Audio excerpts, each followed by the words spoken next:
Hello, everyone. Welcome, welcome, welcome to Surviving Domestic Violence. I was about to say the radio show name. We don't want to do that.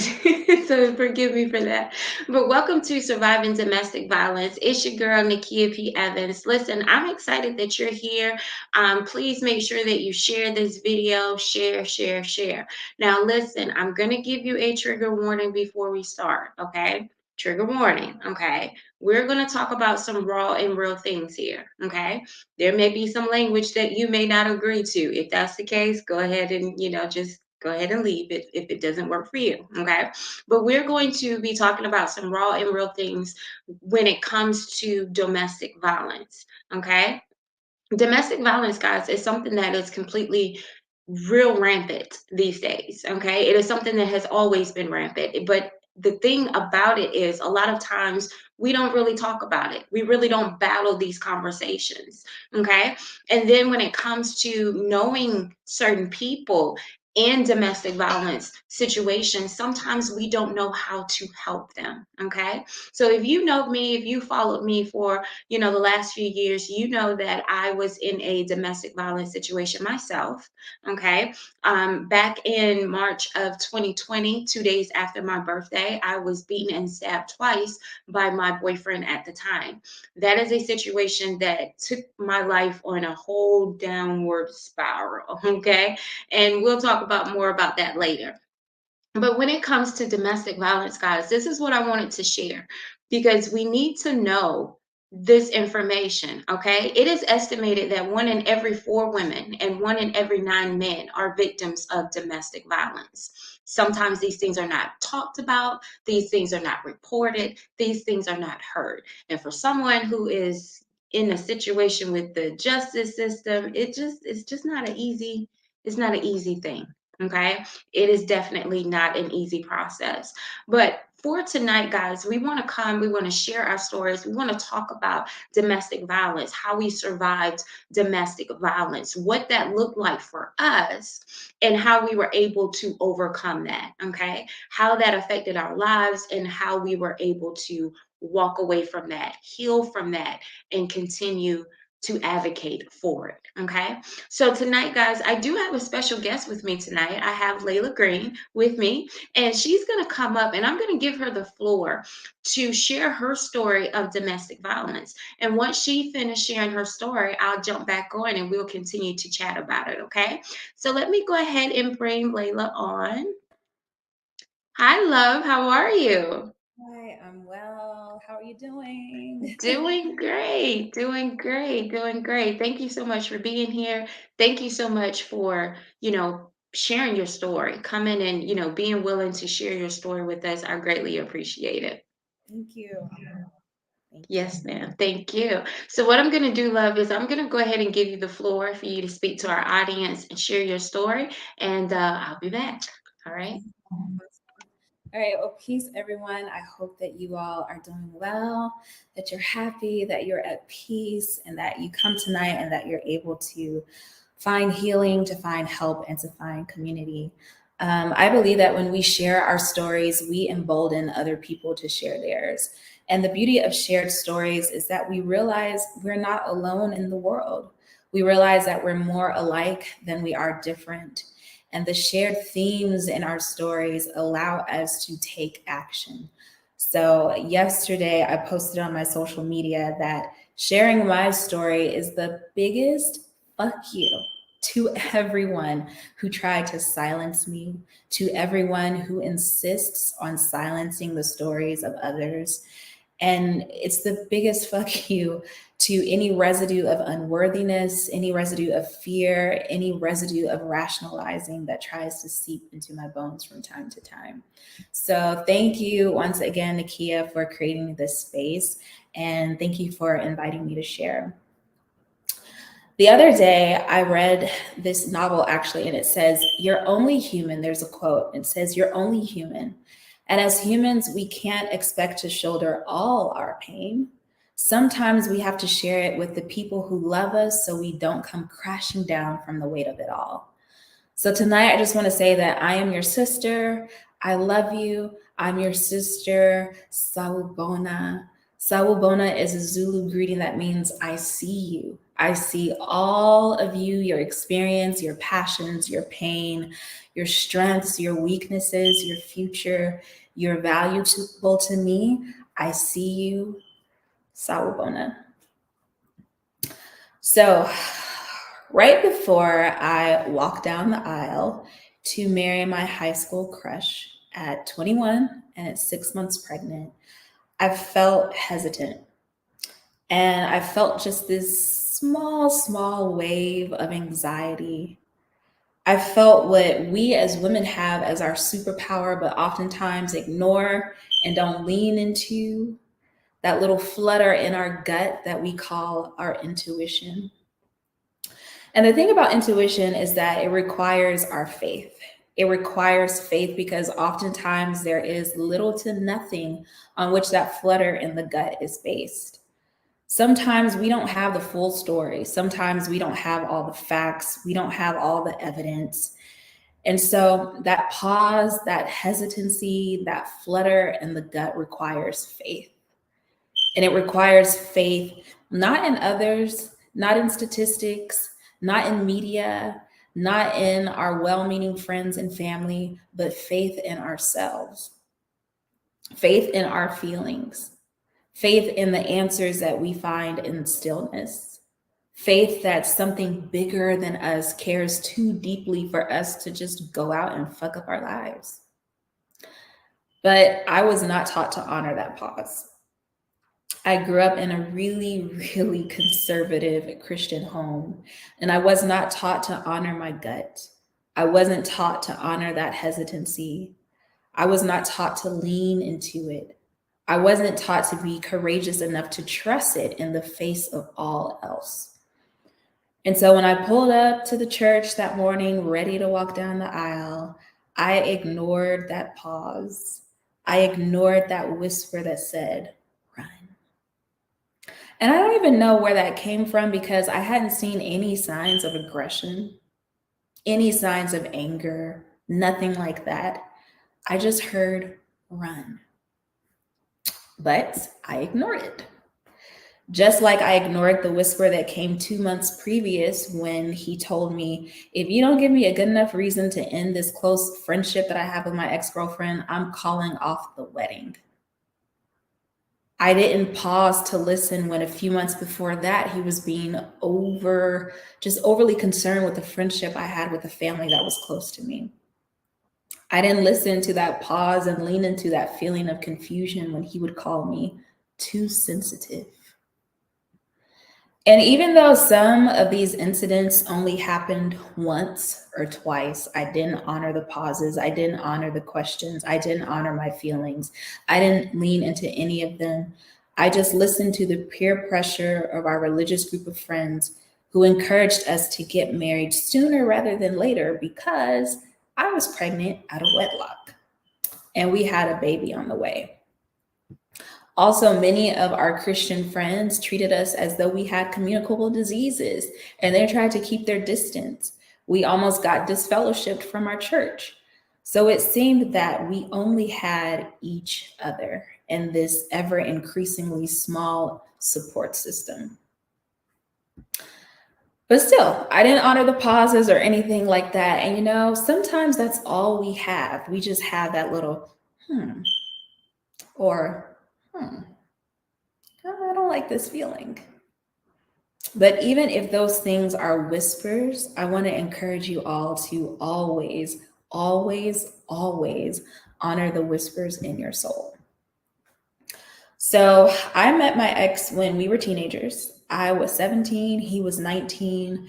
And before meeting, there were so many times that we shared the same space, we breathed the same air. There were a lot of people on my end who had recommended that I meet him. And so once we finally met, I thought, oh, wow, this is of God, this is something otherworldly. And we quickly became attached.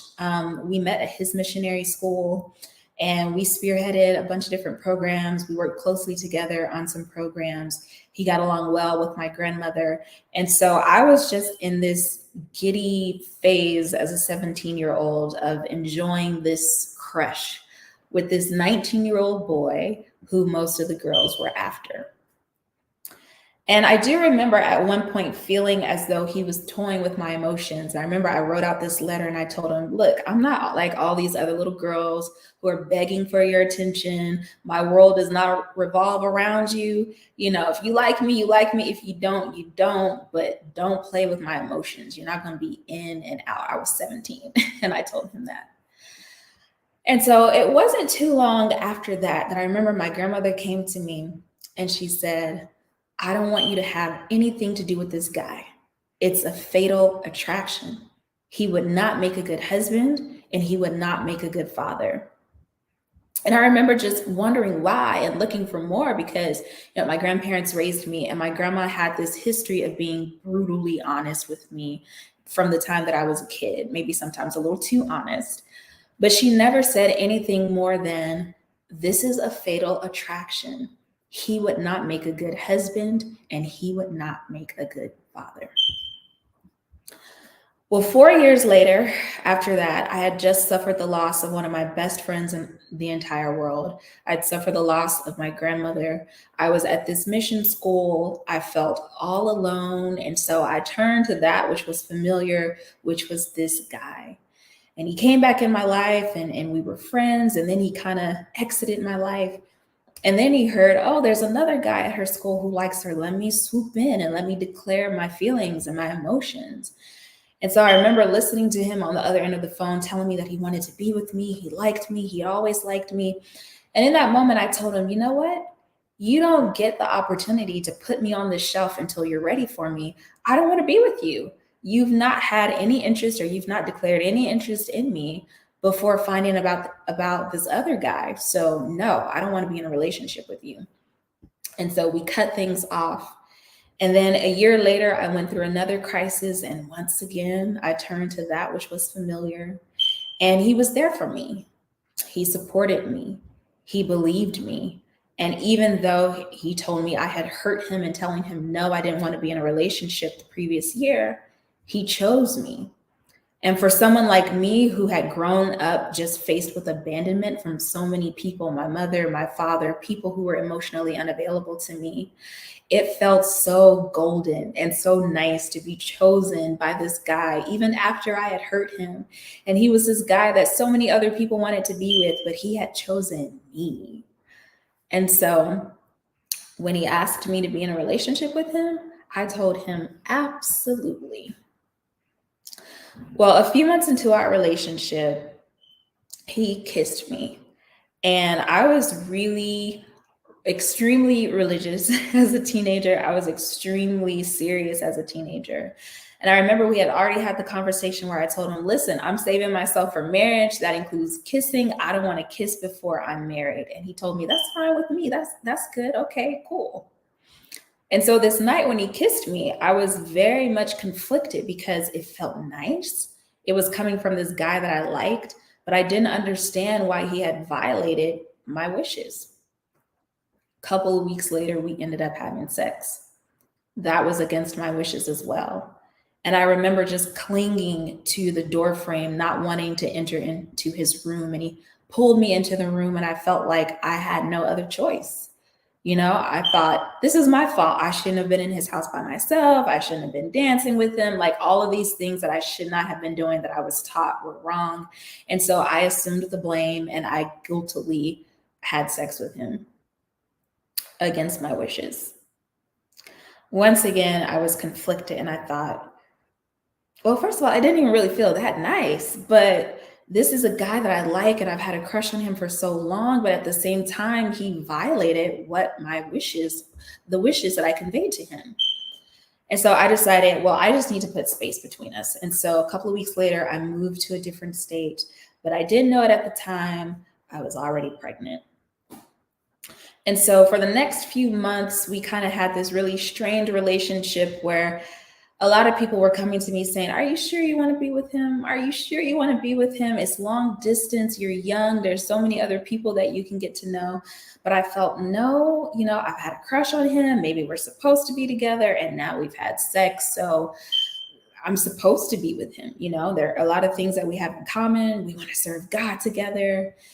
And so I remember I was just beginning to have the thoughts of breaking up with him simply because I started to notice little things like he created this schedule and we were supposed to stick to this schedule of when we could talk on the phone because we were long distance.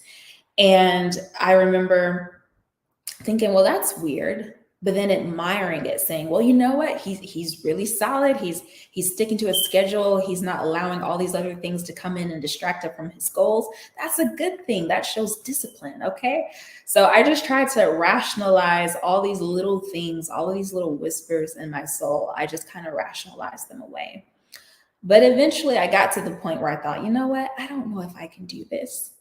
And the weekend that I thought, I don't know if I can do this, he came to visit me and he noticed that my belly was big. We took a pregnancy test and I was pregnant. And I remember we just cried and I cried and I thought, well, girl, that's what you get. You know, you're not supposed to open your legs before you get married. Like, what more could you expect? And I felt so bad, so depressed. But even in that state, there was pity for him. And I told him, you know what? Your life is just taking off. You can go ahead. Don't worry about us. I'll be fine. I'll take care of the baby. You have all this potential. Just go live your life. And he told me, no, you know, my dad wasn't really in my life and I don't want the same thing to happen. I want to be there for my child. We're going to be together. And I told him, okay. So maybe about a month later, we were at a friend's house and I was depressed about the pregnancy. And he's like, let's list all the positive things about this pregnancy. I couldn't think of one. And so he made this list. And at the end of the list, he said, and we're going to be married. And I remember just feeling like I was being dragged along this trajectory. And I felt like I had no control. And I don't know why I felt like I had zero control in the situation. I can only attribute it to a lot of the subconscious beliefs that I accepted because of my upbringing and the misogyny that existed in a lot of circles in which I was part. But I just felt like I wasn't in control and I was just kind of allowing things to happen. And so that was his proposal to me. We're going to be married. And I remember some of our friends who stood by our sides, they said, you guys, you know, you're in ministry, you're in the church, you want to work for God, you need to get married now because it's going to look really bad if you go out there trying to work for God, but you're pregnant, which means you had sex before you got married. And so once again, I thought, okay, you know, that makes sense. Let's get married and bring this child into covenant. And so we pushed our wedding date. We bumped it up and we got married within, I think, 3 months of being engaged. And that was within about 4 months of finding out that I was pregnant. And so we got married. And the very next day, my heart sank because I knew I had made the biggest mistake of my life. You know, there are a lot of people when I share parts of my story, they say, well, did you have any signs? What were the signs? And I tell them, no, I didn't have any signs of aggression, of abuse. But listen, even if you have signs, that is no excuse for anyone to abuse you, to mistreat you, or to put your life in harm's way. It is not your fault that someone chose to abuse you.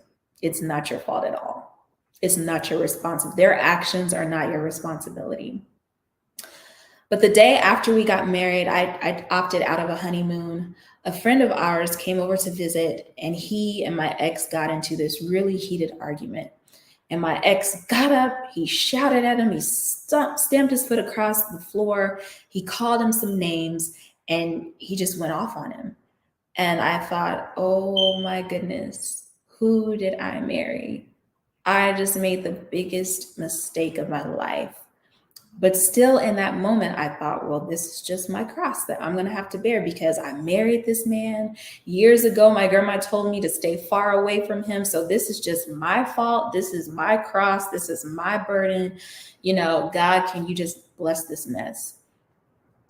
A few months later, our daughter was born. And by then already things were terrible. We were sleeping in separate rooms. Everything was an argument. He didn't believe me. If I had an issue with something, he would tell me, oh, you're just insecure. You're just too sensitive. You need to lighten up. You need to, all of these things that I needed to do there was no partnership, there was no marriage, there was no friendship within that marriage. Everything was simply things that I needed to adjust. At the time, I was extremely religious. I loved waking up in the morning and spending time in the Bible. And I thought, oh, now I got a husband. I can spend time in the Bible with my husband and we can just, bless the atmosphere in our home. He was wholly disinterested.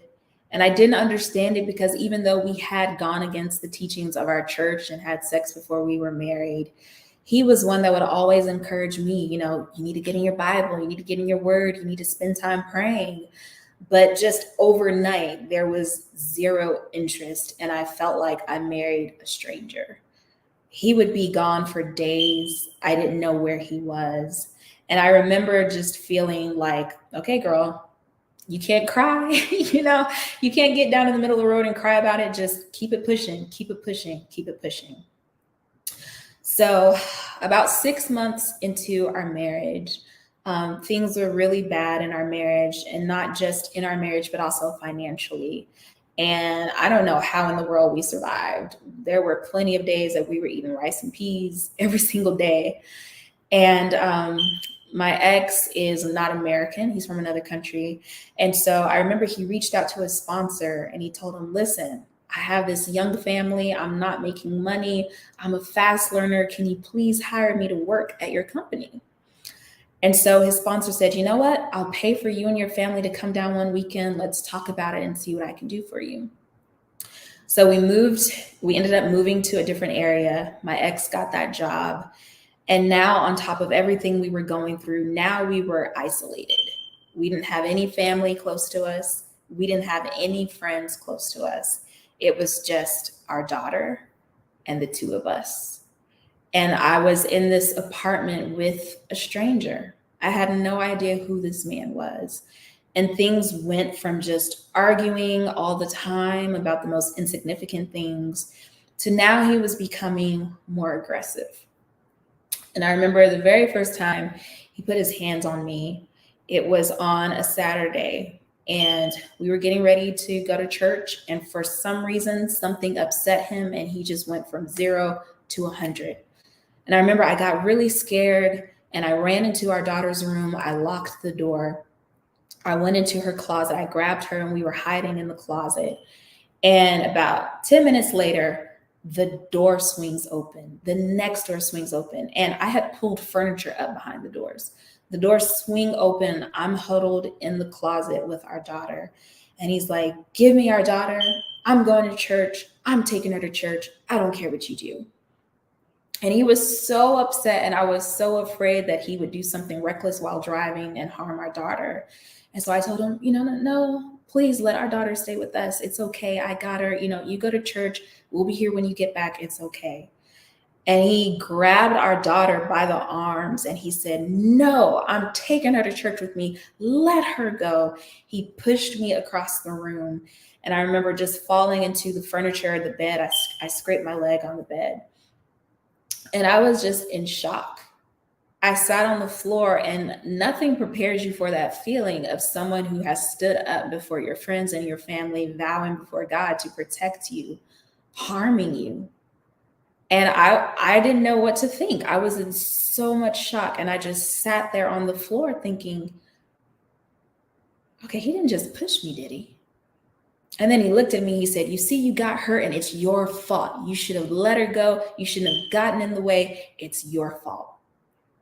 That argument just got worse and worse. He ended up leaving our daughter. He left for the day. He came back, he apologized, and thus began about almost 2 years of that cycle of abuse, of just apologizing, abusing, apologizing, abusing.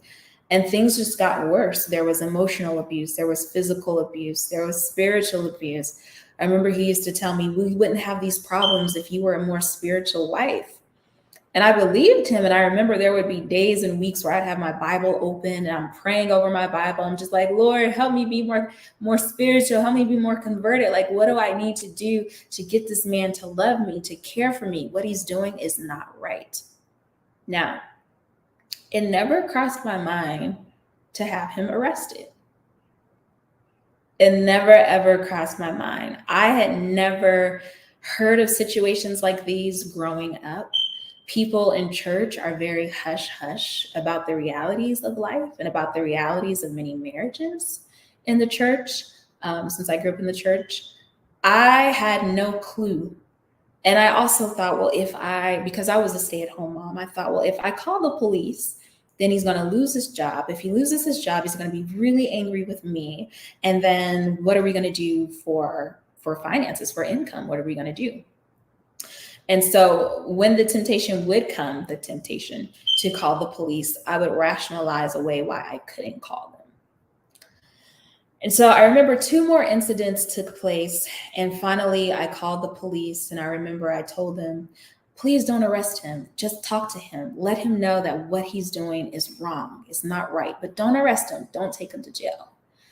And I remember the officer looked at me and he's like, okay, man, if that's what you want. But I want to let you know that this is abuse and you don't deserve this. You can have him arrested. We can get some help for you and your daughter. But this is wrong. It is never okay for a man to put his hands on you or for a woman to put her hands on a man.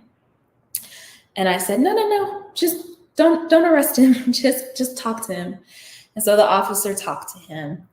And I remember several other things would take place. It was like every single weekend, something was happening. And I would always hide in the closet to try to get away from him. And he would always find me. One time he put a hole in the door. He cracked the door frame, just trying to find me, to get to me, to shake me up and scream and yell at me, curse at me, all over the simplest of things, tiny, tiny things. And so I remember just the other day, I was telling a friend, when I think back on those days, I just remember myself being so lifeless, so devoid of energy, and sadly thinking that I deserved it. I believed the lies that he told me that I deserved it. So finally, he actually agreed to get counseling from our pastor. And I didn't want to tell the pastor right off that there were physical things that were going on. But I thought, you know what? This is a new leaf. With him agreeing to this, maybe we can get some help. And so the pastor would come and things would be okay for a few days. And then the tiniest of things would set him off. And he would just go from 0 to 100 in a split second. And he'd always tell me, it's your fault. I'm this way because of you. You caused me to be this way. I remember one time I asked him, I said, hey, when we have dinner together as a family, can we try something new and put our phones away for dinner and just spend family time? He got so upset. He threw dishes all over the place, yelled at me, cursed me out, called me all kind of names. And I just sat there and I just took it because I thought, what else am I supposed to do? I'm his wife and he's telling me this is my fault. So maybe I shouldn't have told him that. And with each occurrence, each incident that took place, I lost the little bit of voice that I did have. And I believed all of his lies and everything that he told me. I remember he would come home on the weekends from work and he would literally sit in a chair or lay in our bed and from Friday till Monday morning watch movies, movie after movie after movie. And I remember one Saturday I walked in and I said, hey, when you finish this movie, can we go out and spend some family time? Even if it's just take a walk, as a family. And he told me, get out of here. I don't want to hear you. And so I left the room. A few minutes later, I went back in. I said, hey, can we please spend some family time? We have this 6-month-old daughter. She hasn't seen you all week. You're working. Can we spend time together? And once again, he told me, get out of here. I don't want to hear you. Don't bother me again. And I was upset. And I kind of applied a little pressure behind closing our door to the bedroom. And I went back into the living room.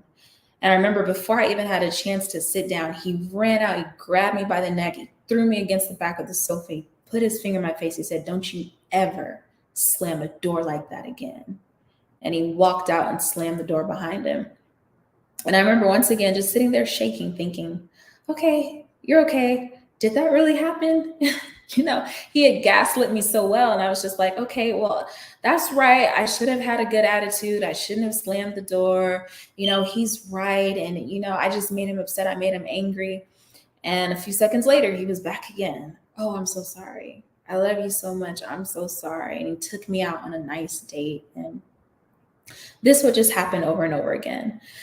There would be so many times he would just throw things throughout the house, trying to hit me, just yelling and screaming. And there was one day that I tried to get away. And I remember I took our daughter, I ran to the car. I looked up into the rearview mirror and he was standing behind the car and he wouldn't move. And I was like, please move. I was crying. I was like, please move out of the way. Just let me go. Let me go. Like, you don't like me. You don't love me. Just let me go. And he stood there. He wouldn't move. And when I got out of the car, he held out his hand for me to give him the keys. He's like, that's what I thought. There were other times when he would tell me, leave. He was like, I don't care if you and our daughter have to walk the streets at night. Leave, get out of here. And there was one time I did leave. I had to ask a stranger, a neighbor, if I could use their phone to try to contact someone. The only people I had to contact were his family because they were the closest to us. And a little bit later, I saw him driving around in circles, and I was hiding behind a car with our daughter in the cold at night. And I remember his aunt called the number, that's which I'd used to call her, and she was like, "Oh, just go back. He's so sorry. He loves you. Just go back. We women sometimes have to go through these things, but if you show the love of Jesus, and if you show him that you're a Christian and you pray for him, things would change." I remember crying on the phone telling her, but it's not right. He puts his hands on me. It's not okay. It's not right. Why can't someone tell him that? And she's like, oh, just go back home. Go back home. So our lease was almost up. We decided to move. We were looking at houses. And I remember telling him, I don't want to take all of this stuff into our new house. And he sat beside me crying, hugging me, telling me, this is our chance to start over again. It's going to be a new life. We're going to turn a new leaf. I love you so much. Like, I promise things are going to get better. So we moved and things did not get better. On top of that, the few people that I had told, except one friend, the few people that I had told, they all encouraged me to stay. They're like, just pray about it. Things will get better. Just be a good Christian. Remember this miracle in the Bible and the other miracle in the Bible. Things will get better. And so here we are at this new place, and things just got absolutely worse. I remember there was this one day he got upset about, I have no clue what. And he ran into our room, and I got upset that he was in our room because I said, that's not fair. When I tell you I need space, you don't give me space. How is it that you get to have this space? And so I was like, no, come out. We got to talk. We're going to talk about this. We're going to figure it out. Come out. And he opened the door. He yelled at me, leave me alone, cursing me out. And as I was turning around, he used his foot and he kicked me. And I went flying in the air. Now, I'm a little thing. I'm 5'5", at the time, barely 100 pounds. He's a little bit over 6 feet, 200 something pounds. Kicked me. I go flying through the air. I damaged my knee, skinned up a lot of areas. And once again, I just sat there looking at him in shock, thinking, did he really just do that? Like, my husband didn't just use his foot to kick me. That didn't happen. Maybe I remembered it wrong. Like, what's going on here? And he would always tell me, it's your fault. You got in the way. It's your fault. And so I remember I called the police that day. And again, I told him, can you just talk to him? Don't arrest him. Just, I'm a good Christian girl. I want my family to work. Can you just talk to him and let him know what he did was wrong? And I remember my knee was all ripped up, and the officers were looking at me and they're like, ma'am, this is assault. You can have him arrested. Are you sure you don't want to press charges? And I told them, no, it's okay. We're just going through some things, but if you can just talk to him. And so they did. They talked to him.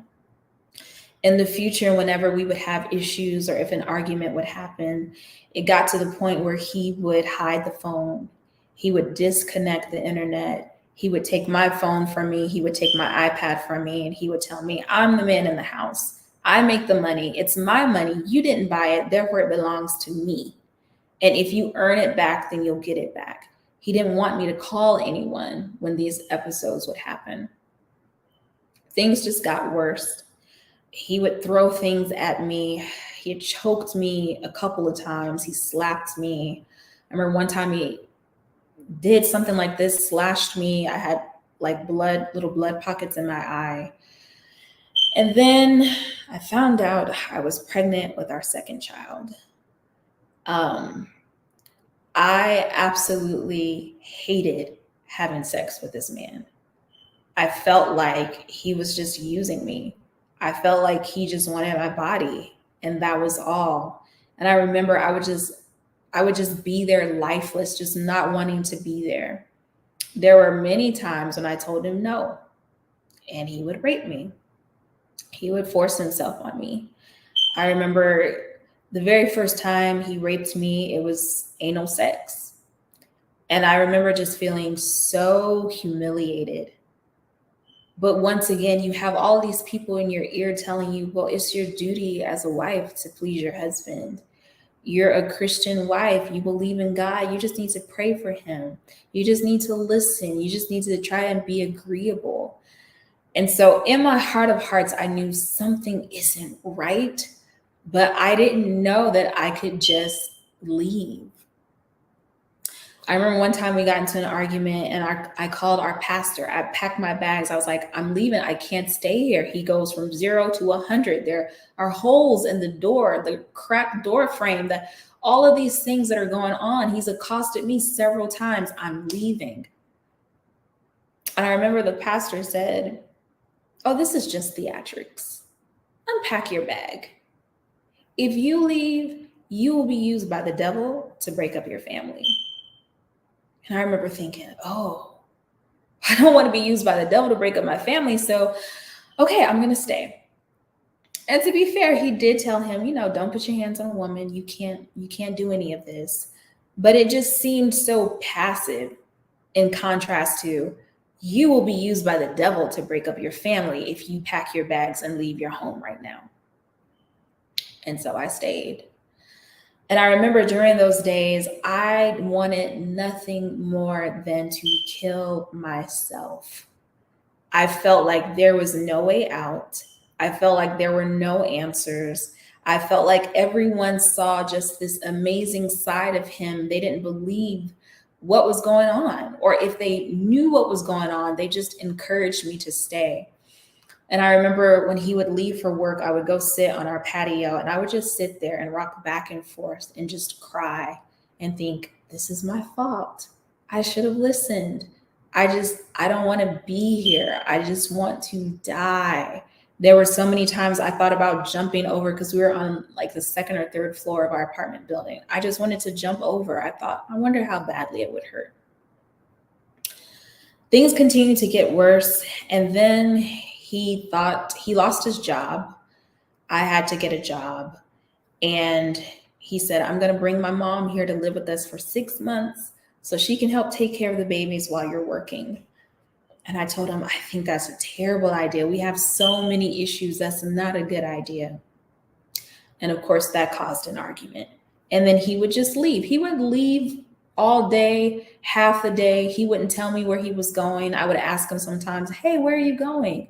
None of your business, he would tell me. He'd curse me out, slam the door, and just leave. And we only had one family car. Around this time, they say women always know. I had a suspicion that he was cheating on me. And I was just like, something's different. Something's changed. Is there someone else? Would he actually cheat on me? Would he do that?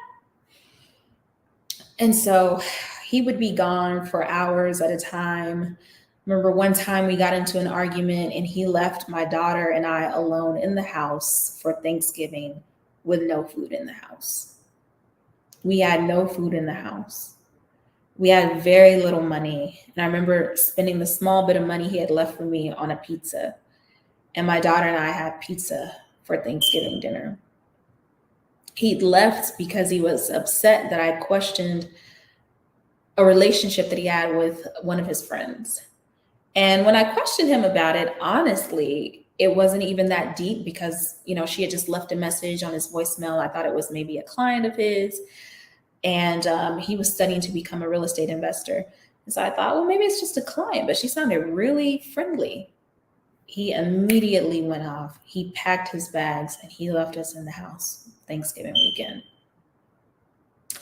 Well, his mom came to live with us for 6 months, and just everything just continued to go to shit. And she took offense at me because I couldn't eat her food. I was pregnant. I was really sick at the time. If he and I had gotten into an argument, he would go spend nights in her room and they would just be up all night laughing, watching movies, all these things. They wouldn't talk to me. They would literally ignore me. And I remember once again just crying. I was like, I don't want to have this child. I don't want to have this baby. What kind of home is this to bring a child into? Like, if I didn't have my other daughter, I would kill myself right now. I don't want to be here. This is not happiness. I remember he would take me to work. He would drop me off at work. And before I even got a chance to get out the car, he would zoom away. Many times the door hitting me or almost hitting me as I would make my way to work. And I remember back at that time, I had one employer and he would ask me, "Are you okay? Are you sure you're okay?" And I would just cry and I'd tell him, "I'm okay. Just pray for us. I'm okay. Just pray." Well, the last incident that took place, there were so many: financial abuse, spiritual abuse, emotional abuse. I remember the very last incident that took place. His mother was in the house and we had friends that came into town, and I told him, "Hey, I would like to go visit these friends. Can I go?" And he told me, "You can go, but you better be back by a certain time. And if you're not going to be allowed to use the car." And I remember looking at him thinking, whatever, you're not my dad. And he was like, "I'm telling you, you better be back by this time. And if you're not, you will not be allowed to use the car again." So I left. I went to this meeting. And while I was there, I kept looking at my clock, and my friends would ask me, "Are you okay? Is everything okay with you guys?" And I would tell them, yes, we just pray for us. Everything's okay. And so the time was approaching, and I looked at my friend. I said, "I gotta go. My husband told me I have to be home by a particular time." And my friend looked at me and said, "Are you sure everything is okay?" I said, yeah, everything's good. Everything is fine. So I remember I got in the car, I put my daughter in the car, I raced home. I was about 5 minutes late. I walked in and my ex told me, "Give me the keys. You are no longer allowed to use the car." And I told him, whatever, it's our car. It's our family car. We're married. He's like, no. You think I'm playing with you? Give me the keys. You are no longer allowed to use the car. Now, he had hidden the keys from me before. It was like this little scavenger hunt. He would hide the keys, and when I would find them, he would take them and hide them other places so I couldn't drive our car. And so I told him, "No, I'm not going to give you the keys. We need to go grocery shopping. Do you want to come with us? Let's go." He ran at me, lunged at me, grabbed my arms, and tried to take the keys out of my hand. I was 4 months pregnant at the time. His mother sat right there in the living room. And she's like, "Oh, you two, stop. Oh, guys, please stop." And he grabbed those keys from me, pushed me out the way, and left. And I told him, "I'm gone." Something clicked in my brain, and I told myself, if he is willing to hurt me while I am pregnant with his child, this is not my fault. Something is wrong with him. I had told him before, go to anger management. If you don't go to anger management, I'm leaving. There were so many times I told him, if you do it again, I'm gone. But this time, when he hurt me while pregnant with our daughter, and I'm showing he knows I'm pregnant, I said, okay, I know all that I need to know. I'm out of here. So I remember packing my bags. He and his mother were over me, taunting me. "Oh, you're never going to find anyone as good as him. Oh, you think you're all that? It's going to be so hard for you. You're going to be running back." And my ex told me, "Oh, if you leave, you're not coming back." And his mother was like, yeah, don't let her come back. And they're just over me, taunting me as I'm on the floor with my pregnant belly, just packing the suitcases. And so I remember the next day, I called a friend. I told her what was going on. She's like, I'm coming to get you. She drove up to meet me. His mother told her, you're going to be cursed because you're breaking up this home. And I drove by so that my ex could say goodbye to his daughter, our daughter, and I left. And I had been in that situation for 2 years, and I'm leaving out a lot. But it took me 2 years to finally wake up and realize I can leave. And I did call the cops that time. And I remember it was the same officer who came out to me and he said, ma'am, I know you're a Christian, but this is not a way that any man should treat a woman, especially his wife and the mother of his children. He said, you called us 4 times, and 4 times we've come out to your house. He said, if we have to come out again, you know, social workers might have to come out and take your daughter because we're just going to assume that she's being abused as well. That and him hurting me while pregnant served to jolt me to reality. And I said, I'm leaving.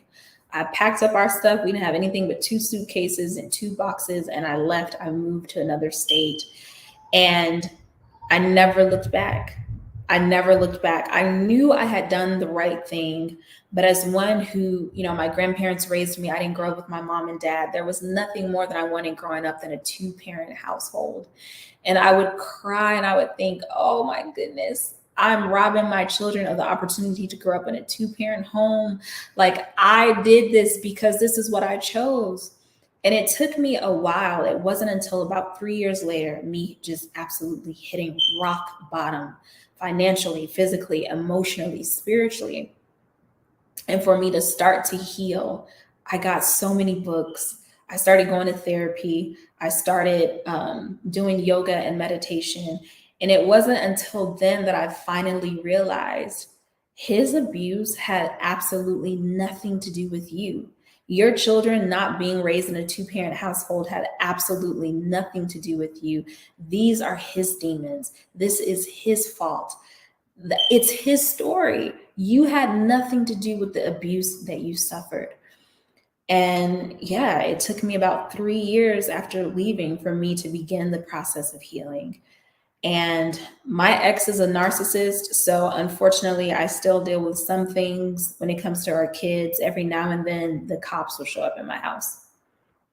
Or every now and then, he'll send me irate text messages back to back to back. But I had to learn how to deal with a narcissist and just keep it to 1 or 2 words.